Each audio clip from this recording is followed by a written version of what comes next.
Welcome to Sylvia Stingray. Hey guys, welcome back to my channel. It's me, Sylvia, your Yuri Manhwa translator.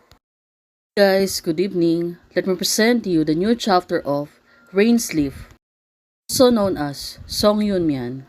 Chapter 18. So here it is. Let's read the story. Back to Song Yunmian. After studying abroad, now she go back to China. Want to surprise Changle, but that day she went to the florist. She was holding a little daisy. Looking at her eyes, seems that it was really empty. Well, did she really miss Changle? Looking at her, she looks really sad. Today is the first day of the new year. Changle, she was waking up. She must go to see a very important people. Well, it turns out, she didn't expect that Song Yumyan to show such an expression. Just thought she would always be that calm, perfect girl. It's difficult to approach. Perfect too. Now, it was loneliness is also a matter of course. Now I know that I don't know enough about her at all. Right now, Changle was still talking to her friends about Song Yumyan. Even I don't know high school, where did my love for people's strength to flack up courage and confess? Where did it come from? Changle, there's no need for a reason to like it. Now, her friends is advising her. For Changle, right now, what if the world does to do with homework? What do you like to do? Wouldn't it better for everyone to go directly to square for the blind date? You don't understand, Changle said to her. Just think that when I like Song Yumyan, I am too selfish. Now, Changle seems that she will have a headache right now.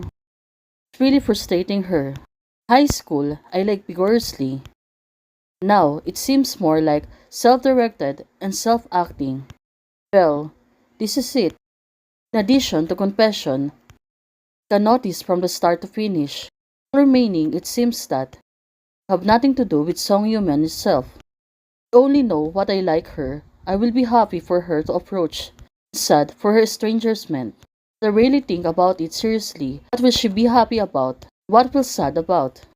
Right now, Right now, so many long and short sights, unfounded and worried.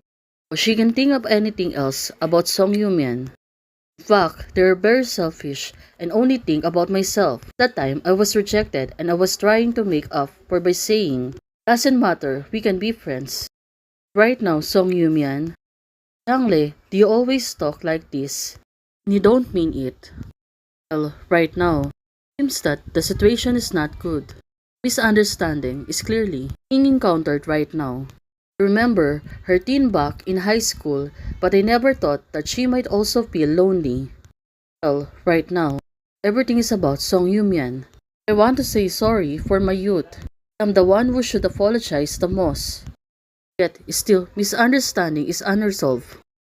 Looking at Changle right now, she's looking forward for the better future, right? Well, there's a lot of time. Besides, Song Yumian is came back.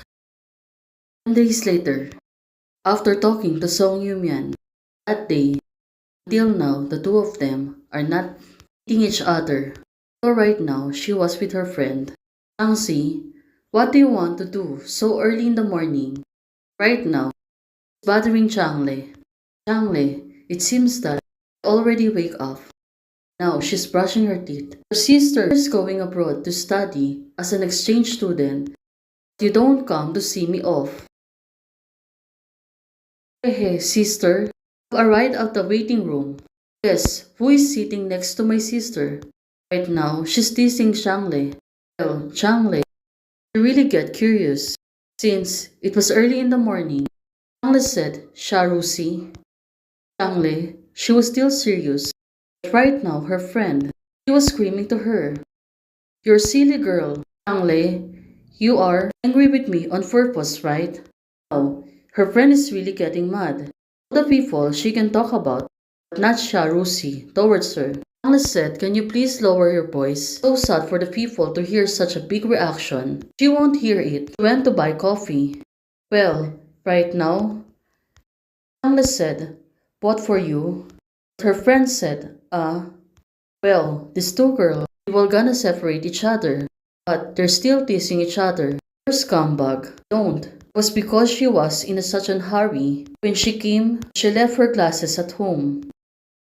She said she would like to thank me by inviting me to drink coffee. Do you ever find it difficult for others? What can we say? Have been working together for so long. Now, Changle, woman, you are still soft-hearted. I hope you have a lover. Well, Changle. Now, Changle, she has some guts to tease her best friend. Her best friend said to her, "Stop it. Don't say such dangerous things." Now, she's getting angry again to Changle. For Changle, she looks really serious. Changxi, do you want American or latte? My sister and I, videotaping. What are you doing here? Oh, this is it. Hello, Changle. When we first met, I was Changxi's friend, Shang Rusi. Oh, the girl seems to be pretty. So good, sister. I will ask you to take care of Sister Changxi for the next 6 months. Well, Changle, she seems comfortable. Charusi, her best friends are being together for 6 months. Easy to talk about. Have fun. Where are your elbows turning? Right now, Changle seems to be surprised. Sitting next to Song Yumian. Right now, Changle said, "What? Oh, it turns out three of them are being together." Now, her best friend said, "Look at your attitude. Are you sorry for me?" Oh, this is bad. She wanted this Changle. She wants Song Yumian. Be the topic. Right now, Changle, she is clearly listening. Whatever her sister want to say to her, especially mentioning Song Yumian right now. I've been seeing you for a long time. Well, it was Song Yumian meeting her today. Well, there really is. Right now, Changle, she looks really surprised. She looks serious on her phone. I haven't seen you for a long time. Why are you sitting with Changxi? Now, Changle is asking her a question. Song Yumian. Well, I only knew my senior sisters, so we sat together. Right now, the two of them are looking at each other. And Changle, she looks really surprised. Oh, then, you still have to be careful. Be careful not to led astray by her. Now she want to warn Song Yuman about Changxi. Right now, senior sister is very nice. Looking at Song Yuman right now, she looks really happy. Well, she knows that Changle is getting mad. And right now, Song Yuman, you are also very nice. Now she's been complimented by Song Yuman. Changle, she must be really happy right now. Seeing talking to Song Yuman after a long time. Well, looking at it, she became muted and she was seriously looking at her phone. Well, let's hope the two of them are finally getting rekindled in the future.